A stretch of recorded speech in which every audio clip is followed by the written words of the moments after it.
Itong calendar, ito yung aking pang giveaways. Tapos itong t-shirt ay para sa akin lang kasi nag-iisa lang yan.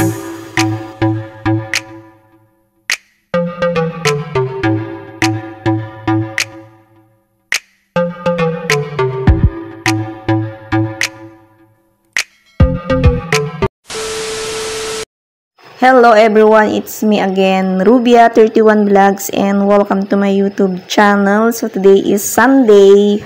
Hindi ako nakapag-vlog ng mga ilang araw. Hindi ko natuloy yung pagbablog ko ng Vlogmas. Na-busy ako guys sa dami ng mga trabaho. Kaya ngayon lang ulit ako nakapag-vlog. And yung mga paninda niyan ay mga nabili ko dito sa palengke and sa grocery syempre. Ito yung paghahanda ng parating na Kapaskuhan at darating na bagong taon. Kailangan punuin natin yung ating tindahan ng mga paninda na fast-moving items. Maganda nga naman pag puno yung ating tindahan, nakakaenggan yung bumili, yung ating mga customer pag nakita nilang maayos yung ating pagdi-display at meron yung mga hinahanap nila na gusto nilang bilhin. At kung bago ka sa akin channel, huwag kalimutang mag-like, comment, share, and subscribe. And click mo na rin yung notification bell para updated ka sa aking mga susunod pang mga videos. At sana huwag mag-skip sa aking ads. Tulong nyo na rin sa akin guys para makaipon tayo ng revenue kahit onti-onti lang. O diba? Shout out na rin sa ating mga kasari dyan na laging busy ngayon, kagaya ko.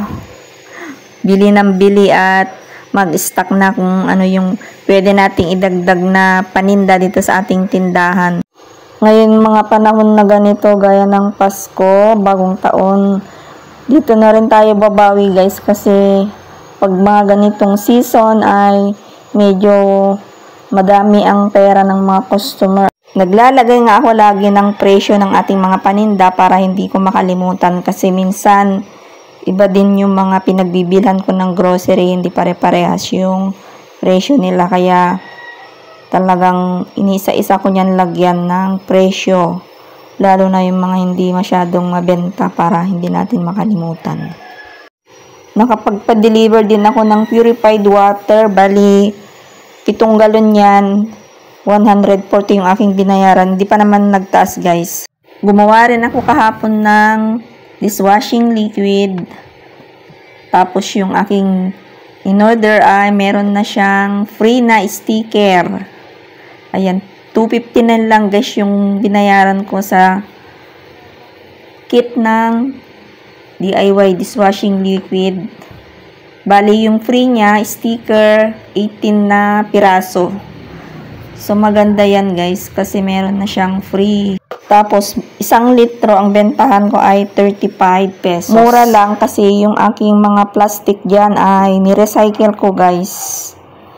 Bumibili ako sa junk shop ng bote.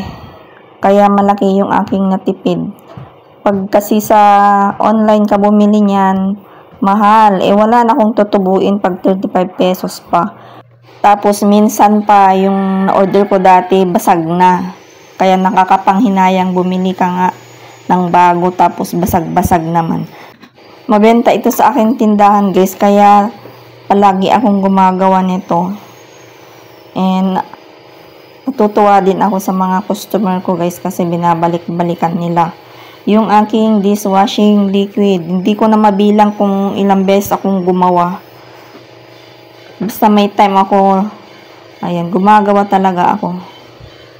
So, ayan guys, tapos na akong nag-refill ng ating dishwashing liquid. Ito na yung aking nagawa. Bali, 15 na litro. Tapos, meron siyang sobra na konti. Ayan, panggamit ko na lang dyan.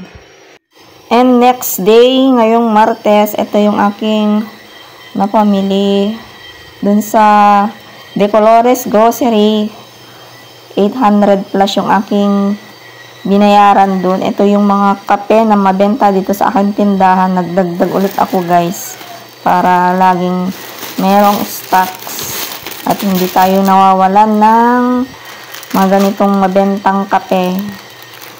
Kalain mo, ito lang mga kape na ganito, 127 yung isang Thai. Bale, pang 15 pesos ko pa din, guys.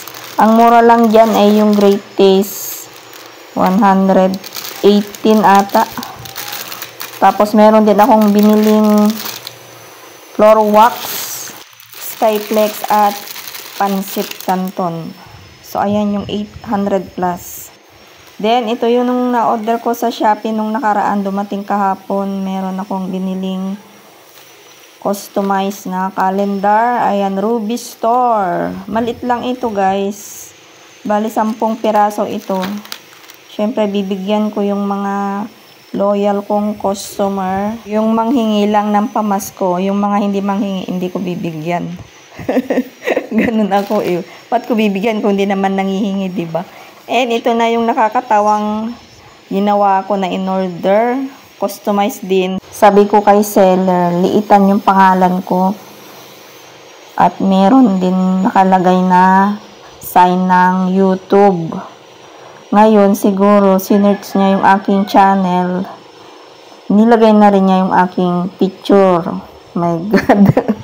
Okay lang sana kung maliit yung picture na nakalagay. Ang laki. Kaya hindi ko alam kung natutuwa ba ako o naaasar. Pero maganda yung kanyang tela, guys. Grabe si seller, oh. Ang laki ng aking picture na nilagay. Para man akong tatakbong kagawad nito pag sinuot. Diyos ko, Lord. So, ayan lang, guys. Dito na nag-i-end yung ating vlog for today. And don't forget to like, comment, share, and subscribe. And click the notification bell para updated ka sa aking mga susunod pang mga videos.